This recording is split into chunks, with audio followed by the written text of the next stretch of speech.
We're here standing in front of a GameStop store located in Queens, New York, just one of under 5,000 still in operation internationally. But it's only a matter of time before these locations shut their doors and transition GameStop to an online platform.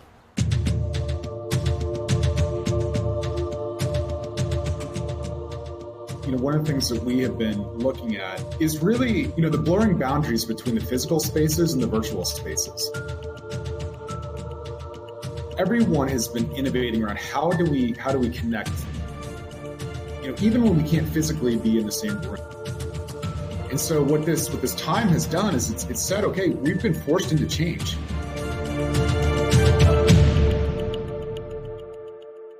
Welcome back to Age of Coronavirus. GameStop won't stop. We're here talking with Brian McCracken. He is the chief architect for Populous, responsible for the design and the build out of the Arlington Esports Stadium and currently on Comcast Fusion Esports Stadium project. How are you doing today, Brian? I'm doing well. Thanks for having me. How has it been now that the coronavirus is still taking hold of the country? I know things are getting better, but how is esports suffering in this condition? I think it's been an interesting time for all of us, of course, to take a step back and really analyze the industry.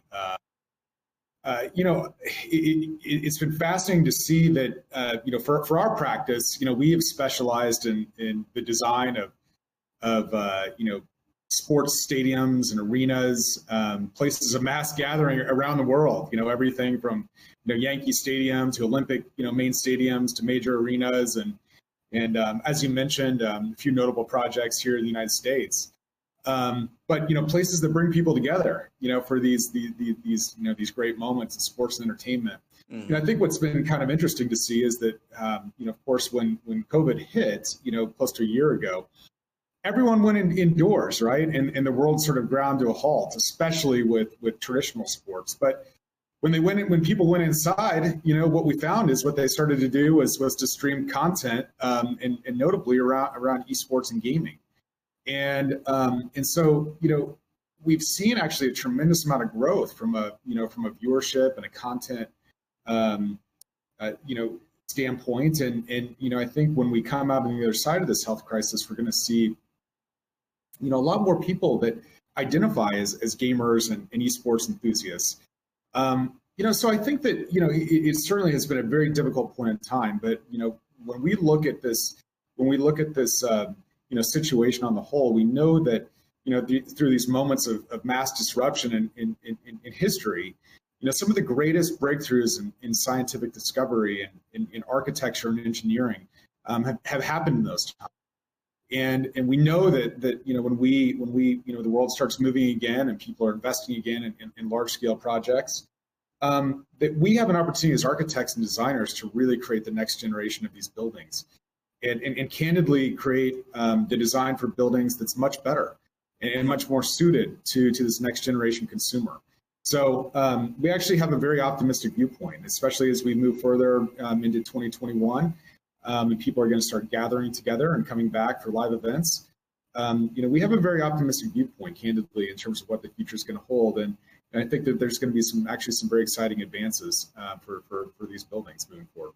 We had a streamer talk with us the last season of the show, and he said, necessity is the mother of all invention. What exactly have you learned this past year that you can implement for the future as far as the design of your stadiums? Yeah, it's a great question. I think that, one of the things that we've been looking at and we've been innovating a lot around from a research and development standpoint is really, the blurring boundaries between the physical spaces and the virtual spaces. And when I say that, everyone has been innovating around how do we connect together, even when we can't physically be in the same room. And right. and so, we have been, certainly looking at, broadcast capabilities. So in our venue, for instance, in the Esports Stadium of Arlington, we invested heavily into the technology infrastructure that allowed us to essentially create a black box environment where anything on the stage can be broadcast out to a virtual audience. So being able to sort of break down the boundaries of saying, well, we may only have 700 people inside our venue, but how do we reach an audience of 7 million? And how can somebody come inside one of our venues in Arlington, Texas, but also have that shared experience that's happening in, let's say, Shanghai in China? And, Right. and so I think what we're going to see a lot moving forward is the ability for the technology in the robust technology systems in place from a production studio standpoint, cameras, and advances in virtual reality, candidly. Oh yeah. Where we can basically take an event, take a live experience with a live audience, people being in a venue, but then also disseminate that out around the world, and do that through the integration of next generation technology advances. So I really think those are going to be really critical to the world as we look at the future of architecture, just in general. But certainly the architecture that we're talking about, which is based around gaming, live esports experiences, convention centers, all sorts of things where people traditionally have always gathered in person. Now we're looking at those blurring boundaries of the virtual and the real kind of coming together, and it's converging really rapidly. This health crisis has done that. It's converged a lot of those things very rapidly, and you're going to see that in this next generation of buildings as we come out of this. Are you saying that people could have their own virtual reality headsets at home, and then they could put them on, and then they can experience the space? Absolutely, and that's exactly how we're designing our buildings today. So we use very sophisticated 3D architectural modeling tools that essentially, by the time that we complete the design of a building, we have a digital twin. We have a 100% authentic digital twin of that building. Everything in that building has been designed. Every nut and bolt system, every wall, every door, every piece of the architecture has been designed in a manner that once we map materials, introduce lighting, introduce environments, we can essentially produce a 3D replica that when you put on a headset, you can experience that space. So it's a really, really, fascinating way in which we're going to be able to, again, extend those experiences of our buildings into virtual worlds. And that's one of the critical kind of, next, levels, frankly, of entertainment experiences, is that, we're designing a building currently in the Middle East where the intent is that, we'll be able to have live audiences, 3,000, 4,000, 5,000 people in a live audience scenario, but then through VR, be able to then broadcast that very same experience out all around the world and extend that experience, well beyond, again, the boundaries of the building. So absolutely, VR is going to be a really vital tool in bringing more people into this broader audience. Is this something that you had to really think on your feet for during the lockdown? Has been fast tracked, and I think it's like a lot of these advances. There were a number of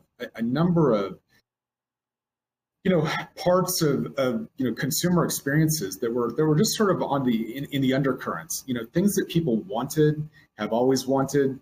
And in trends that we were moving towards, and then the lockdown occurred, and everybody has basically said, okay, well, when we come back out, we have to implement these sort of things. And so, virtual reality is one facet. One of the things that we saw a lot of groundswell momentum around before the lockdown was things like contactless points of purchase. Being able to go into a stadium or an arena venue. And frankly, people really not wanting to stand in a concession line, for instance, and be able to, they want to have on-demand consumer experiences. They want to be able to walk into, Amazon Go type of marketplaces where they can walk in and they can, purchase a piece of product and they can walk right out and actually not even have a point of contact at all. Those sort of things from a consumerism level. Those things were percolating right underneath the surface. And so what this time has done is it's said, okay, we've been forced into change. And we know that for people that, when they want to go back into venue, they want to have all these things that they have, sort of changed, their behavior around over the course of the last 9 months or a year. It's going to make the experiences better, candidly, in a lot of ways. It's going to make things a lot more efficient. It's going to allow people to enjoy more of the events that they're attending. It's going to provide safer environments, cleaner environments. It's going to do a lot of things, candidly, that fans and audiences have always wanted, or have wanted a lot more in recent times. But this crisis has accelerated, and it's really accelerated a lot of thinking and innovation and ultimately implementation. As we come out of this on the other side. The crisis not only has fast-tracked it, but also given rise to ideas that you probably would have never had. Well, it absolutely has. And I would look at just the massive, advances that we've made in the scientific community, just as a corollary, right? Mm-hmm. I mean, you can read an article every day at this point in time that essentially is showing, that the vaccines that have been, that have come onto the marketplace, are the result of decades of scientific research. Yeah. But faced with this crisis, we've essentially fast-tracked a process that prior to this took sometimes up to 10 years, and with that, not even the ability to know if there's effectiveness. This breakthrough, this scientific breakthrough, I think in many respects, you listen to researchers, this could be the seminal moment in scientific research in terms of what we've done with this vaccine in essentially a 9-month period. And I just use that as an example because as an architect and as a designer, what has happened is that during that same period of time, we have been invested in research and development and in ideation, in future thinking and critical analysis like we've never done, maybe at any time in my professional career. Mm-hmm. And I think that's going to yield incredible results as we come out on the other side of this. And we're already seeing a tremendous amount of activity. The financial markets have actually been surprisingly resilient. We've had a lot of activity from our clients that are in deep planning stages right now, in wanting to embark on national rollout plans for some of their facilities across the country. We're doing a lot of work with a company out of Philadelphia called Nerd Street Gamers, named one of the fast companies, most innovative companies in the world last year. We're working with them on a national rollout plan for gaming centers across the United States. And, these sort of things are happening. We're going to start to move pretty quickly, in my opinion, in 2021. And again, that type of research, the investment into future thinking, the investment into innovation, and the investment into designing what people want and consumers really want is going to play a real pivotal role kind of in the future of these buildings moving forward. But we really see this happening pretty quickly, and we're very excited to see where it's headed. Speaking of investments, are you a stock trader by any chance? I am not. I'm not a stock trader, but certainly have been watching the news cycle like all of us. Well, what do you have to say about GameStop? I know at this point, I had to get out. I had a little bit invested into it, but it wasn't working out, so I got out. I had paper hands. But in your judgment, what is this? It's really fascinating to see. I think that while I'm not a stock trader and certainly don't profess to have any real deep knowledge in terms of the stock market itself or trading stocks or certainly hedge fund trading by any stretch of the imagination, I think when I look at it at an observational level, I find it fascinating to watch the power of social media and the power of social communities that can gather and galvanize around common interests. And if there's anything that I find extremely compelling about this is the way in which, for instance, a Reddit community allows so many people to congregate together and socialize around movements and ideas, in this case, trading stocks. Mm-hmm. And the way that this can have a profound effect on the stock market is incredible to see. I can't really take a position one way or the other to tell you if I agree with what has happened or not, but I can tell you at an observational level, I think that's absolutely profound. And it's just, to see what has occurred over the course of the last, 5-10 years, but certainly in this year, in particular, the power of people gathering online in virtual communities and having the amazing effects they've had socially, financially, essentially across all spectrum of life is really pretty incredible to see. Seeing things happen in real time, the flow of information, it's so quick. It's kind of making me learn what the whole business of stock trading is all about. And I agree. I mean, it's certainly there's an educational value that stems from all of this, but yeah, when you look at just the power of these communities, and again, you can take certain things on one side of the spectrum where there's negative implications, right? And we can talk about that all day, right? On the other side of it too, there's the ability for social change on the positive side, and I think that we sort of have to harness it. We have to, I think, as a society, become better at managing it in the best way that we can. And maybe there is or there isn't a way to do that. But certainly when you look at a time period like we've been facing, where many of us have essentially been living for more or less a completely virtual existence for the last 9 months to a year. Yeah.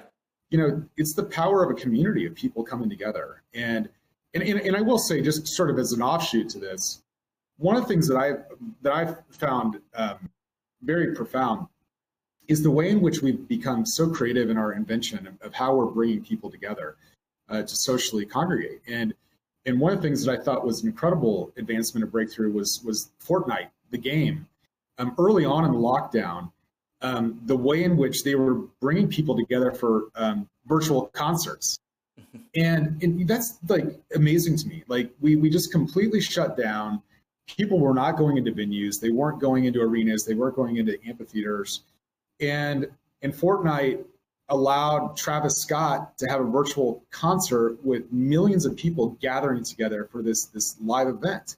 Unbelievable. And the way that we found these mechanisms, these platforms, and a video game provides the platform for tens of millions of people to come together for a virtual concert as an avatar inside a game.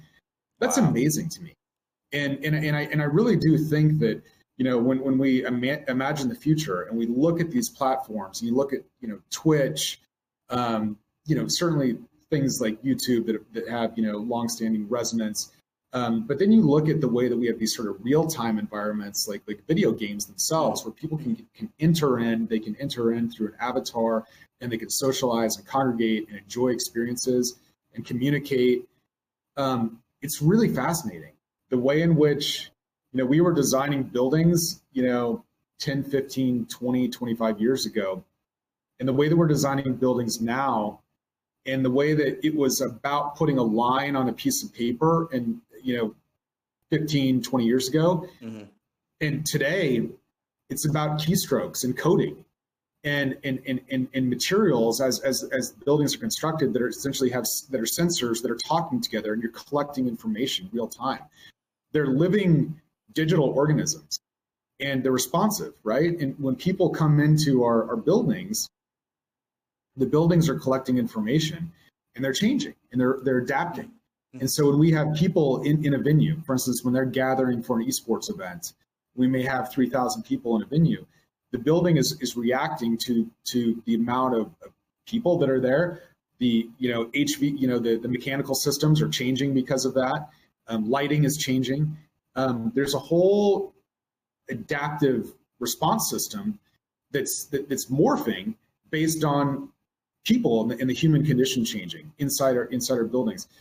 The level of sophistication in terms of how we're designing, the ways in which we're utilizing digital tools, again, to allow people to experience our buildings in virtual reality, the way that the buildings themselves are collecting data and information, and creating responsive change so that we're affecting the environment. All of these things are quite fascinating. But I think in many respects, again, I go back to what I was talking about earlier, they're making better buildings that people enjoy more, and they enrich people's lives, and they bring people together in different ways. And when we look at like the future, I'm always looking back at the past as well in some regard. And one of the things that I know is that people have wanted to come together for thousands of years.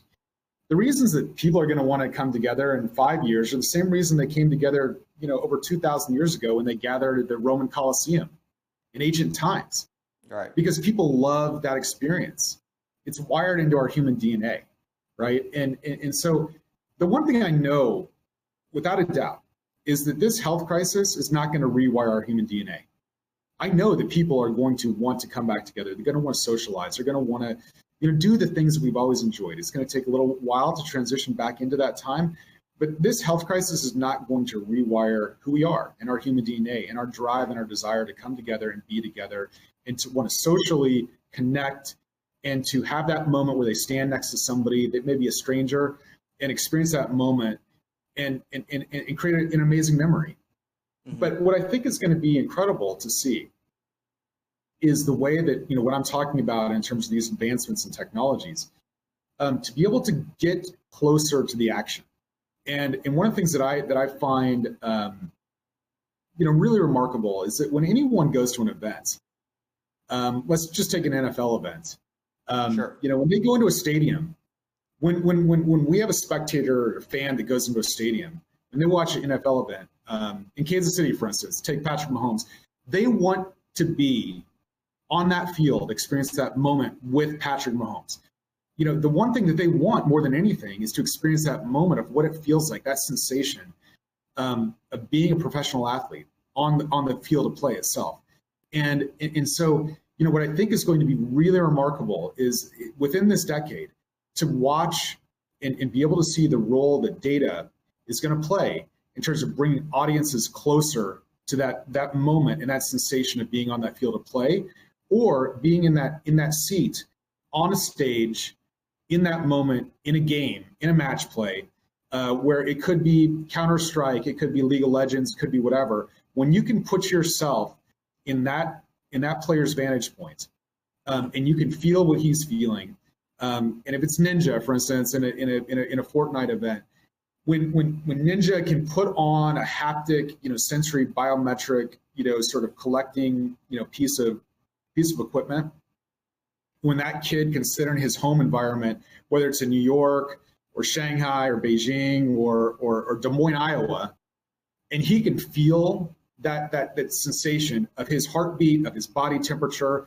of those sort of moments. Or if he's wearing a virtual reality headset and through camera-based technology, we can simulate what that experience is, and we can bring that directly to that fan. That's a tremendous, advancement. And I think that that's going to happen. I really do. We're advancing technologies very rapidly, and we will continue to do so, as I've said. But I think that that's going to be, one of the great sort of advances we'll see in the next decade is the way in which we're bringing fans and athletes and competitors more closely together than we ever have in history. And that's going to make these event experiences so much more powerful and so much more inclusive. So I'm very much looking forward to that. But, if you ask me about what I see in the future, that's certainly one thing that I see. Well, amazing. I think, Brian, we should do this again in the near future and see where you're at and see how much progress you've made from now till then. Absolutely. Well, thank you very much for the conversation. It was great to connect, and I look forward to having a conversation at any time.